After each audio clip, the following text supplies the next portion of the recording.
हाँ तो दोस्तों, कैसे हो आप लोग? सब बढ़िया? तो स्वागत है आपका हमारे एक और हॉरर स्टोरी में।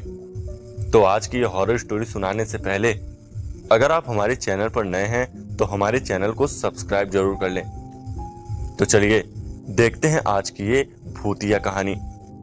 ये कहानी शुरू होती है दिल्ली की व्यस्त जिंदगी से दूर एक छोटे से कस्बे नैना झील में। नैना झील अपने शांत पानी और सुंदरता के लिए मशहूर थी, लेकिन उसके किनारे बने एक पुराने अपार्टमेंट ने लोगों के बीच डर का माहौल बना दिया था। अपार्टमेंट के एक फ्लैट में सीमा और उसकी 6 साल की बेटी नैना रहने के लिए आए थे। सीमा हाल ही में अपने पति से अलग हुई थी और अपनी जिंदगी को नए सिरे से शुरू करने के लिए एक नई जगह की तलाश कर रही थी।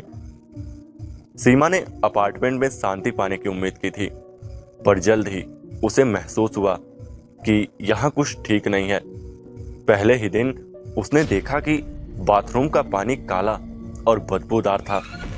उसने इसे प्लम्बर की गड़बड़ी मानकर नजरअंदाज कर दिया, लेकिन दिन प्रतिदिन काले पानी की समस्या बढ़ने लगी।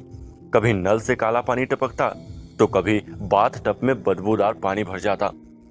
सीमा इसे अजीब जरूर मानती थी, लेकिन उसने इसे अपनी नई जिंदगी की परेशानियों का हिस्सा मानकर ज्यादा ध्यान नहीं दिया।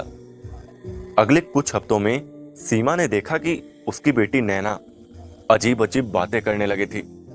नैना अक्सर कहती, माँ, मेरी एक नई दोस्त है जो मुझसे खेलने आती है। सीमा ने इसे मासूम बच्चों की कल्पना समझा और इसे नजरअंदाज कर दिया, लेकिन नैना का इस दोस्त के साथ अधिक समय बिताना सीमा को परेशान करने लगा। वो अक्सर अकेले अपने कमरे में बंद होकर बातें करती थी, मानो वहां सच में कोई और भी हो।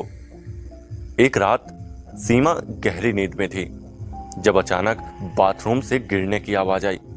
वो डर के मारे उठी और बाथरूम की ओर भागी। जैसे ही उसने दरवाजा खोला, देखा कि बाथरूम पूरी तरह से काले पानी से भरा हुआ था। पानी से एक बदबू आ रही थी और ऐसा लग रहा था जैसे किसी ने बाथ टब से बाहर निकलने की कोशिश की हो। यह सब देखकर सीमा सन्न रह गई। उसने तुरंत अपार्टमेंट के चौकीदार से शिकायत की, लेकिन उसने बताया कि इस फ्लैट में पहले भी कई किराएदार आ चुके हैं, लेकिन हर कोई जल्दी ही इसे छोड़कर चला गया था। ये बात सुनकर सीमा के मन में डर और शक की भावना बढ़ने लगी। सीमा ने यह भी महसूस किया कि नैना का व्यवहार अब और भी अजीब हो गया था।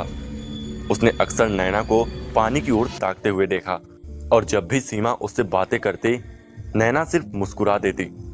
सीमा ने अपनी माँ से इस बारे में बात की। माँ ने उसे अपने बचपन के एक हादसे की याद दिलाई, जिसमें सीमा का एक करीबी दोस्त एक झील में डूब गया था। उसकी मौत रहस्यमयी थी और लोग मानते थे कि वो किसी आत्मा का शिकार हुआ था। यह सुनकर सीमा के मन में डर और चिंता बढ़ गई। सीमा ने अब उस फ्लैट के बारे में और जानकारी जुटाने का फैसला किया। उसे पता चला कि कई साल पहले इस अपार्टमेंट में एक लड़की निमी अपने माता पिता के साथ रहती थी। निमी का रहस्यमय तरीके से अपार्टमेंट के टंकी में डूबने से निधन हो गया था और उसके माता पिता इस दर्दनाक हादसे के बाद वहां से चले गए थे। लोग मानते थे कि निमी की आत्मा आज भी वहां भटकती है और अपार्टमेंट का काला पानी उसी की मौजूदगी का संकेत है। एक रात जब सीमा ने नैना को अकेले कमरे में छोड़ा, तो उसे दरवाजे के पीछे से किसी के रोने की आवाज सुनाई दी। जब वो कमरे में पहुंची तो नैना ने उसे बताया कि उसकी दोस्त निमी उसे बार बार पानी में बुला रही है। ये सुनकर सीमा के रोंगटे खड़े हो गए। उसने महसूस किया कि नैना को किसी आत्मा ने जकड़ लिया है। सीमा ने पास के ही एक तांत्रिक से मिलकर इस भूतिया घटना के बारे में बताया। तांत्रिक ने उसे बताया कि आत्मा शांति चाहती है और उसे तब तक चैन नहीं मिलेगा जब तक वो अपार्टमेंट के पानी से बंधी रहेगी। सीमा ने फैसला किया कि वो निमी की आत्मा को मुक्ति दिलाएगी। उस रात सीमा तांत्रिक के बताए तरीके से पूरे अपार्टमेंट में पूजा करने लगी। पूजा करते समय सीमा ने देखा कि नैना अचानक उठी और बालकनी की ओर बढ़ने लगी। जैसे ही सीमा उसे पकड़ने के लिए दौड़ी, उसने देखा कि नैना की आंखें किसी और के जैसे चमक रही थी। ऐसा लग रहा था जैसे निमि ने उसे पूरी तरह से अपने वश में कर लिया हो। सीमा ने हिम्मत जुटाई और नैना को अपनी बाहों में भर लिया।